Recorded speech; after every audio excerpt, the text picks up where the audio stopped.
दोस्तों, आज की कहानी में हम देखेंगे कि किसी अनजान बीमारी की वजह से पृथ्वी पर सारे मर्द मारे जाते हैं और बचती हैं तो सिर्फ औरतें, जो बिना मर्दों वाली दुनिया को अपने हिसाब से चला रही हैं। हालांकि किसी को ये नहीं पता कि एक आखिरी मर्द अभी भी जिंदा बचा है, दुनिया का आखिरी मर्द जो इन औरतों के साथ बच्चे पैदा करके जनसंख्या को आगे बढ़ाएगा।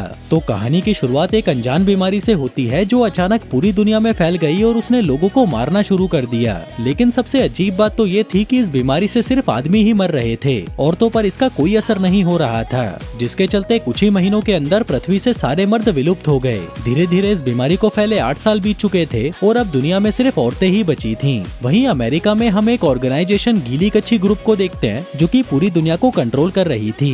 इसकी हेड लीडर थी पप्पी प्रधान, जिसने पुरुषों के विलुप्त होने के बाद सब कुछ खुद कंट्रोल करने का जिम्मा लिया और जो उनके पास आखिरी पुरुषों का वीर्य यानी सफेद पानी बचा था, उसकी मदद से गीली कच्छी ग्रुप सबसे ताकतवर हो गया, क्योंकि पुरुषों के खत्म होने के बाद वो उनके सफेद पानी से ही जनसंख्या को आगे बढ़ा सकते थे। और अब ये सफेद पानी इन औरतों की दुनिया की सबसे महंगी चीज बन चुका था, जिन्हें ये लोग व्हाइट गोल्ड भी कहते थे। और क्योंकि सफेद पानी की संख्या काफी सीमित थी और हर कोई इसे अफोर्ड नहीं कर सकता था, इसलिए ये भड़वे गीली कच्छी ग्रुप वाले हर साल एक लॉटरी निकालते थे, जिसमें जीतने वाली औरतों को प्रेग्नेंट होने का मौका मिलता। उन्हीं औरतों में से एक पिंकी पिटाश भी थी, जिसका 8 साल पहले पति और बेटा दोनों उस बीमारी में मारे गए थे। इसलिए वो जल्दी से जल्दी एक बच्चा चाहती थी ताकि उसके पास कोई तो अपना हो, जिसके लिए वो अपनी बेस्ट फ्रेंड मार्था मुट्ठी को उसकी सिफारिश लगाने को कहती है, क्योंकि मार्था मुट्ठी इस गीली कच्छी ग्रुप में काम किया करती थी, जिसके साथ वो ग्रुप की बॉस पप्पी प्रधान की भी काफी करीब थी। वहीं दूसरी तरफ पप्पी प्रधान की इस लॉटरी सिस्टम से कई सारी औरतें नाखुश भी थीं, जिनमें से एक थी ये सस्ती मस्ती।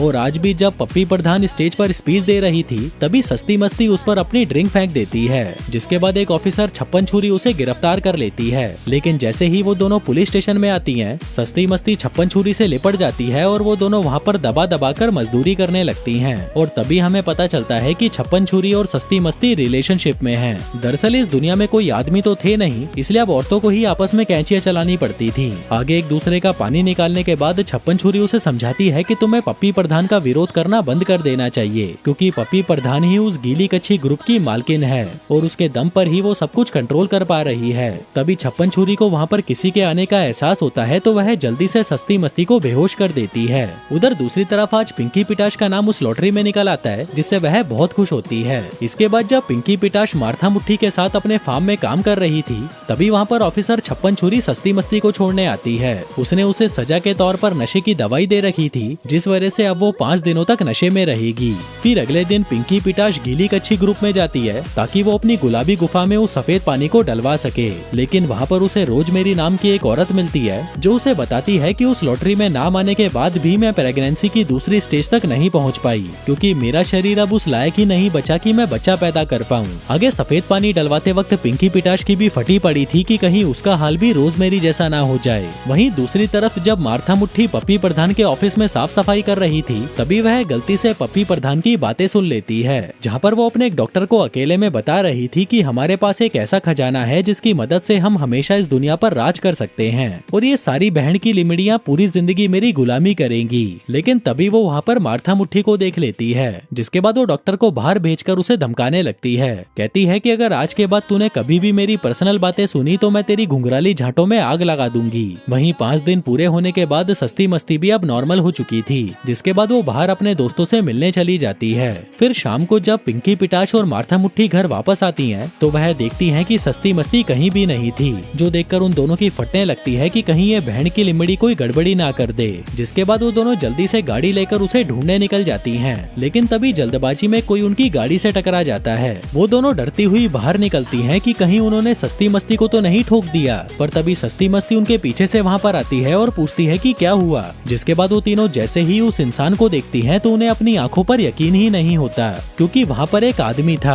अब वो तीनों उसे जल्दी से उठाकर अपने पीछे वाले बाड़े में ले जाती हैं और उसका इलाज करने लगती हैं, ताकि ज्यादा खून बहने की वजह से वो मारा ना जाए। वहीं मार्था मुट्ठी उस आदमी को देखकर कहती है कि हमें गीली कच्छी ग्रुप में इसकी रिपोर्ट करनी चाहिए, लेकिन बाकी दोनों उसे ऐसा करने से मना कर देती हैं, क्योंकि उन्हें पता था कि पप्पी प्रधान बहुत लालची औरत है और वो इस आदमी को तब तक नहीं छोड़ेगी जब तक उसके पास इसके सफेद पानी की आखिरी बूंद नहीं आ जाती। इसलिए वो सोचती हैं कि क्यों ना इस आदमी का इस्तेमाल वो पहले खुद के लिए करें, जिसके लिए उन्हें इस आदमी को अपने घर के पीछे छुपा कर रखना होगा और साथ ही ये भी ध्यान रखना होगा कि कहीं किसी और को इसके बारे में पता ना चल जाए। लेकिन सुबह होते ही उन उनके सामने एक और मुसीबत आ जाती है। अब क्योंकि पिंकी पिटाश का नाम लॉटरी में निकला था, इसलिए गीली कच्छी ग्रुप के कुछ लोग उसके घर को चेक करने आए थे। वो लोग देखना चाहते थे कि उसका घर बच्चे के लिए सही है या नहीं। इसलिए पिंकी पिटाश और मार्था मुट्ठी उन लोगों को संभालने चली जाती हैं, जबकि पीछे से सस्ती मस्ती अकेली उस आदमी का ध्यान रख रही थी कि कहीं वो आदमी टपक ना जाए। उधर शालू शातिर नाम की एक लड़की उन लोगों से उल्टे सीधे सवाल पूछ रही थी, जैसे कि तुम दोनों ने आज तक कितने मर्दों का हथियार अंदर लिया है और पिंकी पिटाश के पति का हथियार कितने इंच का हुआ करता था। अब वो दोनों उसके सवालों का जवाब दे ही रही थी कि तभी बाहर से उन लोगों को कुछ आवाजें आने लगती हैं। वो कहती हैं कि शायद ये उनके जानवर होंगे। उधर दूसरी तरफ वो आदमी होश में आ चुका था और वो जागते ही वहाँ से भागने लगता है। सस्ती मस्ती उसे रोकने की कोशिश करती है, लेकिन जब वो आदमी उसके काबू में नहीं आता तो वह उसके सर पर मारकर उसे बेहोश कर देती है। उधर वो गीली कच्छी ग्रुप के लोग भी आवाजें सुनकर बाड़े में आ जाते हैं, पर तभी सस्ती मस्ती कहती है कि वो आवाजें तो मैं निकाल रही थी, जिसके बाद वो लोग वहाँ से चले जाते हैं। अब कुछ देर बाद उस आदमी को फिर से होश आता है, जहाँ अब सस्ती मस्ती ने उसे कुर्सी से बांध दिया था ताकि वो वहाँ से भागने की कोशिश ना करे। वो उसे पूछती है कि तुम कौन हो और सारे आदमी तो मर गए थे ना, तो तुम जिंदा कैसे बच गए। तभी वो आदमी अपना नाम भगोड़ी लाल बताता है। वो कहता है कि देख कुतिया, मुझे अभी यहाँ से निकलना होगा वरना मेरे टट्टे जाम हो सकते हैं। पर तभी सस्ती मस्ती कहती है कि तुम मेरे सवालों के जवाब दिए बिना कहीं नहीं जा सकते। दूसरी तरफ जब पिंकी पिटाश डॉक्टर के क्लिनिक में जाती है तो उसे एक बुरी खबर मिलती है कि वो कभी भी माँ नहीं बन सकती। इसलिए वो रोते हुए मार्था मुट्ठी को कॉल करती है और उसे उसकी सिफारिश लगाने को कहती है, जिस पर मार्था उसे प्रॉमिस करती है कि वह जरूर कोशिश करेगी। जिसके बाद वो पप्पी प्रधान के पास जाकर उससे रिक्वेस्ट करती है कि प्लीज आप पिंकी पिटाश की रिपोर्ट फिर से देखो, क्योंकि मेरे हिसाब से वो एक परफेक्ट कैंडिडेट है और उसकी रिपोर्ट में जरूर कोई गलती हुई होगी। फिर कुछ देर तक उस रिपोर्ट की इंस्पेक्शन करने के बाद पप्पी प्रधान मार्था से कहती है कि तुम जाकर अपनी दोस्त को कह दो कि वह कभी माँ नहीं बन पाएगी, इसलिए वो अब इस बारे में भूल जाए। उधर पिंकी पिटाश को एक दूसरी डॉक्टर से पता चलता है कि उसकी बॉडी तो एकदम नॉर्मल है, लेकिन ऊपर कोई ऐसा है जो नहीं चाहता कि वो माँ बने। दूसरी तरफ भगोड़ी लाल सस्ती मस्ती से बात करने को तैयार था। कहता है कि सिर्फ मैं ही नहीं बल्कि मेरे जैसे थोड़े बहुत आदमी अभी भी जिंदा हैं, क्योंकि उस समय हम उस बीमारी से इन्फेक्ट नहीं हुए थे, लेकिन फिर बहुत सारी औरतें हमें अपने लिए पकड़ने लगी। वो हमें पकड़ती थी और हमसे अपने खेत में दिन रात मजदूरी करवाती थी। दरअसल वो हमें सिर्फ बच्चा पैदा करने वाली मशीन बनाना चाहती थी, इसलिए मेरे जैसे बचे हुए लोग अब अपनी गांड छुपा कर रहते हैं। मेरे जैसे आदमी किसी खजाने की तरह हैं जिनका अलग अलग औरतों का ग्रुप शिकार कर रहा है। उधर पिंकी पिटाश जो परेशान थी कि अब वो बच्चा पैदा नहीं कर पाएगी, उसके पास सस्ती मस्ती आकर उसे बता देती है कि भगोड़ी लाल हमसे बात करने को तैयार है। जो सुनकर पिंकी पिटाश भगोड़ी लाल के पास जाती है और उसे एक कप पकड़ाते हुए कहती है कि जरा इसमें अपने सफेद पानी की पिचकारी तो मार दे यार। दरअसल वो फिर से बच्चा पैदा करने की कोशिश करना चाहती थी, जिसके बाद वो उसके सामने अश्लील डांस करके उसका खड़ा करने की कोशिश करती है, लेकिन इतना सब कुछ करने के बाद भी भगोड़ी लाल इसके लिए तैयार नहीं होता। पिंकी पिटाश दुखी होकर बाहर आ जाती है, लेकिन उसे एक उम्मीद देने के लिए मार्था मुट्ठी भगोड़ी लाल के पास जाती है और उसे कहती है कि देख, अगर तूने ये नहीं किया तो मुझे तेरा जबरदस्ती हिला के निकालना पड़ेगा, पर मैं निकाल के तो रहूंगी ही। जो सुनकर भगोड़ी लाल की फट जाती है और वो उसे उस कप में अपना सफेद पानी दे देता है, जो देखकर पिंकी पिटाश खुश हो जाती है और जल्दी से जाकर उस सफेद पानी को अपनी गुलाबी गुफा में डाल लेती है। दूसरी तरफ हम एक बाउंटी हंटर को देखते हैं जो भगोड़ी लाल को ही ढूंढ रही थी। फिर सुबह होते ही मार्था मुट्ठी भगोड़ी लाल के पास एक बार फिर से उसका सफेद पानी मांगने जाती है, पर तभी भगोड़ी लाल उससे कहता है कि अगर तुम लोग मुझसे यही चाहते हो तो पहले तुम्हें मुझे अच्छी तरह ट्रीट करना होगा, मुझे खिलाना पिलाना होगा, नहलाना होगा और कभी कभी मेरे लुल्ले को भी हिलाना होगा। मार्था मुट्ठी उसकी बात मान जाती है और उसे अपने घर के अंदर नहलाने ले जाती है। फिर नहाने के बाद वो उसे नए कपड़े पहनने को देती है, पर क्योंकि इस दुनिया में आदमी तो थे नहीं तो उनके कपड़े भी नहीं थे, इसलिए भगोड़ी लाल को लड़कियों के ही कपड़े पहनने पड़ते हैं। जिसके बाद भगोड़ी लाल दूसरी बार भी उसे अपना सफेद पानी दे देता है। फिर कुछ देर बाद सस्ती मस्ती भगोड़ी लाल के पास आती है और उसे अच्छा सा खाना देकर उसके साथ दोस्ती करने लगती है, जिसके बाद वो दोनों दबाकर दारू पीते हैं और नशे में भंड हो जाते हैं। जिस दौरान भगोड़ी लाल चालाकी से अपनी रस्सियां खोलकर वहां से भागने की कोशिश करता है, लेकिन उसके पैर की चोट की वजह से वह ज्यादा दूर तक चल नहीं पाता और उसे फिर से वापस आना पड़ता है। आगे वो सस्ती मस्ती को बताता है कि एक आदमी मुझे एक सीक्रेट जगह पर आने को कह रहा था जहाँ पर उसका एक सुरक्षित बंकर है। मैं अपने दोस्त के साथ वहाँ पर ही जा रहा था, लेकिन उसे पकड़ लिया गया और अब मेरे पास सिर्फ एक सिम कार्ड ही बचा है जिस पर उस जगह की लोकेशन बताई जाएगी। तभी सस्ती मस्ती उसे कहती है कि उस जगह पर मैं तुम्हें ले जाऊंगी। उधर पिंकी पिटाश को याद आता है कि कल उसने दूसरी बार उस सफेद पानी को अपनी गुलाबी गुफा में डाला था और तभी उसे वो औरत रोज मेरी याद आती है जो माँ नहीं बन पाई थी, क्योंकि उसकी प्रेगनेंसी दूसरी स्टेज के बाद टर्मिनेट हो गई थी। इसलिए वो भगोड़ी लाल का बचा हुआ सफेद पानी लेकर रोजमेरी के घर पहुंच जाती है और एक अनजान चिट्ठी के साथ उस सफेद पानी को उसके घर के बाहर छोड़ आती है। फिर अगली सुबह सस्ती मस्ती अपनी माँ का पुराना फोन भगोड़ी लाल के पास लाकर उसमें वो सिम डाल देती है। लेकिन जब वो लोग उस फोन को चेक करते हैं तो यहाँ पर सिर्फ एक राइस नाम का ही मैसेज आया हुआ था। वहीं ऑफिस में मार्था मुट्ठी नोटिस करती है कि जो सफेद पानी पिंकी पिटाश रोजमेरी के घर के बाहर छोड़कर गई थी उसे रोजमेरी उठाकर पप्पी प्रधान के पास ले आई। लेकिन पप्पी प्रधान को लग रहा था कि शायद वो ये सफेद पानी यहाँ से चुरा रही थी, इसलिए उसे कड़ी से कड़ी सजा दी जाती है, जो देखकर मार्था की फट जाती है और वो जल्दी से पिंकी पिटाश को फोन करके उसे सारी बात बताती है। इसके बाद जब वह घर पर आती है तो वो देखती है कि यहाँ पर गीली कच्ची ग्रुप के ऑफिसर्स तलाशी लेने आए हुए थे। वो तीनों जल्दी से भगोड़ी लाल को अपने साथ पीछे छुपाने लगते हैं, जिस दौरान मार्था मुट्ठी पिंकी पिटाश पर चिल्लाती भी है कि तुम्हें वो सफेद पानी रोजमेरी के घर के बाहर नहीं छोड़ना चाहिए था। लगता है कि पप्पी प्रधान को शक हो गया है कि बाहर जरूर कोई मर्द है। इसी दौरान भगोड़ी लाल की सिम पर एक अननोन नंबर से कॉल आता है और उसे फाइनली उस सुरक्षित जगह की लोकेशन मिल जाती है। लेकिन वहीं दूसरी तरफ वो लोकेशन उस बाउंटी हंटर को भी मिल जाती है, जिसके बाद वो उस लोकेशन की तरफ निकल पड़ती है। यहाँ वो चारों भी मार्था मुट्ठी की कार में उस लोकेशन तक पहुँच चुके थे, लेकिन यहाँ पर तो कोई था ही नहीं। वो लोग वेट करने लगते हैं कि शायद कोई तो भगोड़ी लाल को लेने आएगा,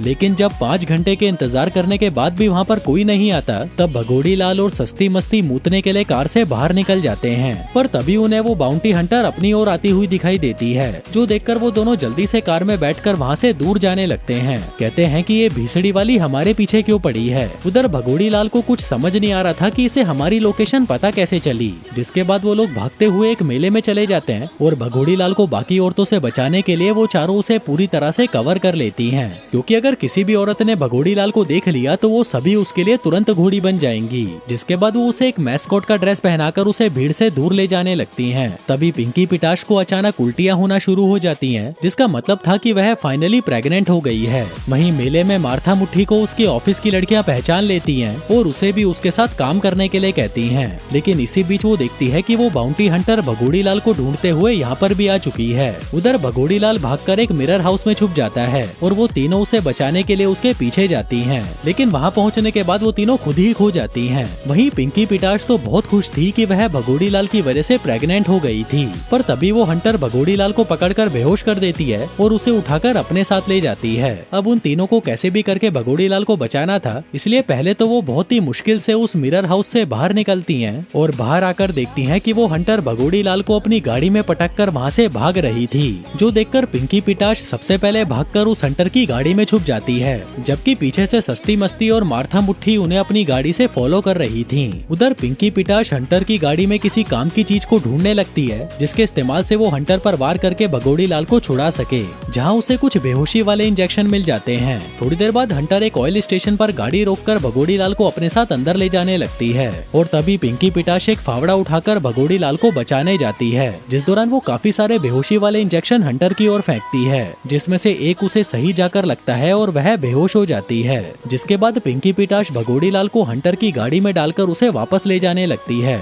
जिसके साथ ही वो उसे ये भी बताती है कि लौंडे तेरी वजह से मैं प्रेग्नेंट हो गई हूँ, मान गई भाई तेरी पिचकारी में बहुत दम है। जिसके बाद वो चारों एक नदी के पास जाकर इकट्ठा होते हैं। वो लोग हैरान थे कि वो हंटर भगोड़ी लाल को बेहोश करके कहाँ ले जा रही थी। जिसके बाद वो सभी वापस से उस सुरक्षित जगह पर जाने लगते हैं, लेकिन थोड़ा आगे जाते ही उन्हें गीली कच्ची ग्रुप के गार्ड्स आकर पकड़ लेते हैं। दरअसल ये सब किया कराया मार्था मुट्ठी का था और उसने ही पप्पी प्रधान को भगोड़ी लाल के बारे में सब कुछ बता दिया था। आगे पप्पी प्रधान मार्था मुट्ठी से बहुत खुश होती है और उसे बदले में एक फैंसी कमरा देती है। उधर सस्ती मस्ती और पिंकी पिटाश को एक पुराने कमरे में बंद कर दिया जाता है। सस्ती मस्ती पप्पी प्रधान से कहती है कि पिंकी पिटाश प्रेग्नेंट है, लेकिन पप्पी प्रधान को इससे कोई फर्क नहीं पड़ता और वह उनसे कहती है कि अब तुम्हें हमेशा यहीं बंद रहना पड़ेगा। थोड़ी देर बाद जब ऑफिसर 56 छुरी उन्हें लेने आती है तो वह काफी दुखी थी, क्योंकि उसने कई बार सस्ती मस्ती को समझाया था कि वह पप्पी प्रधान के खिलाफ न जाए, लेकिन सस्ती मस्ती कहती है कि मैं कभी भी गलत का साथ नहीं दूंगी। उधर नीचे भगोड़ी लाल के मिलने की खुशी में पार्टी चल रही थी। तभी वहाँ पर मार्था मुट्ठी भी आती है, जो एक फैंसी ड्रेस में थी